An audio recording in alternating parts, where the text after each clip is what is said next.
जाएगा। कलयुग में वह बालकों के लिए ममता के कारण इतना करेगा कि उन्हें अपने विकास का अवसर ही नहीं मिलेगा। मोह माया में ही घर बर्बाद हो जाएगा। किसी का बेटा घर छोड़कर साधु बनेगा तो हजारों व्यक्ति दर्शन करेंगे, किंतु यदि अपना बेटा साधु बनता होगा तो रोएंगे कि मेरे बेटे का क्या होगा। इतनी सारी ममता होगी कि उसे मोह माया और परिवार में ही बांध कर रखेंगे। उसका जीवन वही खत्म हो जाएगा और अंत में बेचारा अनाथ होकर मरेगा। कलयुग में धनी लोग लड़के लड़की के विवाह में, मकान के उत्सव में, छोटे बड़े उत्सवों में तो लाखों रुपए खर्च कर देंगे, परंतु पड़ोस में यदि कोई भूखा प्यासा होगा तो यह नहीं देखेंगे कि उसका पेट भरा है या नहीं। उनका अपना ही सगा भूख से मर जाएगा और वे देखते रहेंगे दूसरी ओर मौज मदिरा, मांस भक्षण, सुंदरता और व्यसन में पैसे उड़ा देंगे, किंतु किसी के दो आंसू पहुंचने में उनकी जरा भी रुचि नहीं होगी। जैसे जैसे कलयुग और आगे बढ़ेगा वैसे वैसे भारत की गद्दी पर वेद विरोधी लोगों का शासन होने लगेगा। ये लोग ऐसे लोग होंगे जो जनता से झूठ बोलेंगे और अपने कुतर्कों द्वारा एक दूसरे की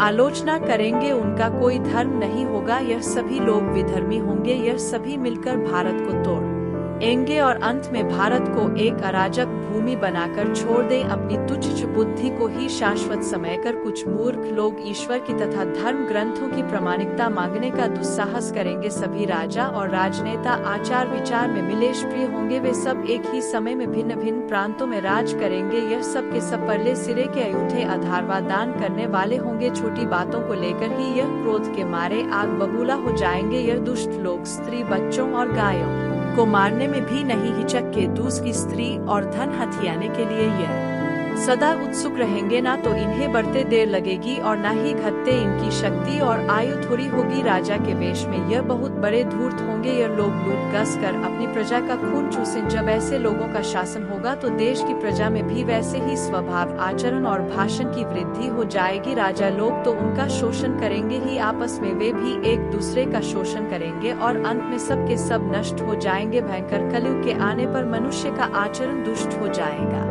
योगी भी दुष्ट चित्त वाले होंगे। संसार में परस्पर विरोध फैल जाएगा। ब्राह्मण, क्षत्रिय, वैश्य, शूद्र सभी दुष्ट कर्म करने वाले होंगे और विशेषकर राजाओं में चरित्रहीनता आ जाएगी। संत जन दुखी होंगे। अपने धर्म को छोड़कर लोग दूसरे धर्म का आश्रय लेंगे। देवताओं का देवत्व भी नष्ट हो जाएगा और उनका आशीर्वाद भी नहीं रहेगा। मनुष्यों की बुद्धि धर्म के विपरीत हो जाएगी और पृथ्वी पर मिले चैन से ही मनुष्यों में बड़ा घमंड होगा। स्त्रियों को अपने बालों पर ही रूपवती होने का गर्व होगा। कलयुग में स्त्रियां धनहीन पति को त्याग देंगी। उस समय धनवान पुरुष ही स्त्रियों का स्वामी होगा। जो अधिक देगा उसे ही मनुष्य अपना स्वामी मानेंगे। उस समय लोग प्रभुता के कारण ही संबंध रखेंगे। धन राशि घर बनाने में ही समाप्त हो जाएगी। इससे दान पुण्य के काम नहीं होंगे और बुद्धि धन के संग्रह में ही लगी रहेगी। सारा धन उपभोग में ही समाप्त हो जाएगा। कलयुग की स्त्रियां अपनी इच्छा के अनुसार आचरण करेंगी। भोग विलास में ही उनका मन लगा रहेगा। अन्याय से धन पैदा करने वाले पुरुषों में उनकी आसक्ति होगी। कलयुग में लोग सदा सबके लिए समानता का दावा करेंगे।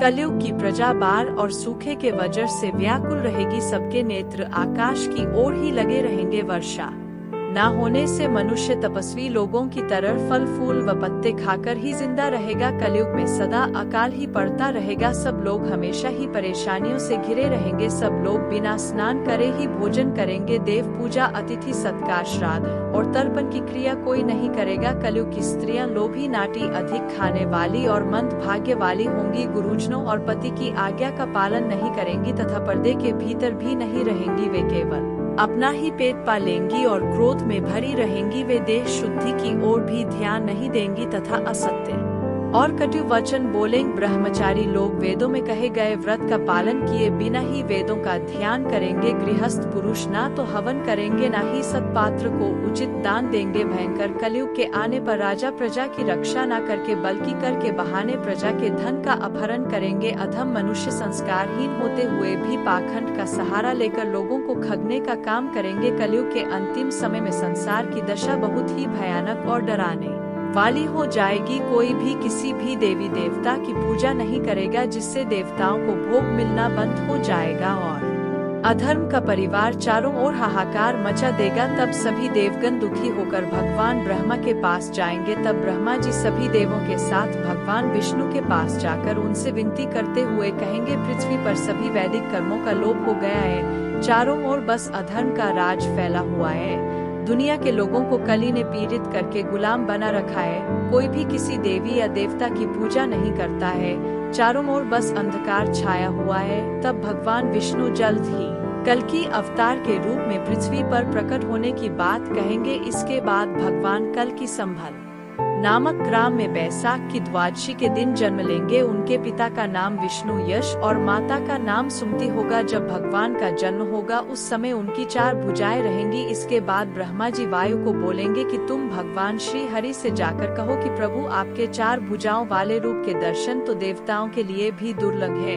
अतः नाथ आप इस चतुर्भुज रूप को छोड़कर मनुष्य रूप में आइए। तब वायु द्वारा संदेश पाकर प्रभु श्री हरि 2 भुजाओं वाले मनुष्य रूप को धारण करेंगे। लेकिन भगवान का यह रूप देखकर उनके माता पिता अचंभित हो जाएंगे। लेकिन प्रभु की माया से मोहित होकर उन्हें लगेगा कि शायद हमने ब्रह्म बस ऐसा देखा होगा। इसके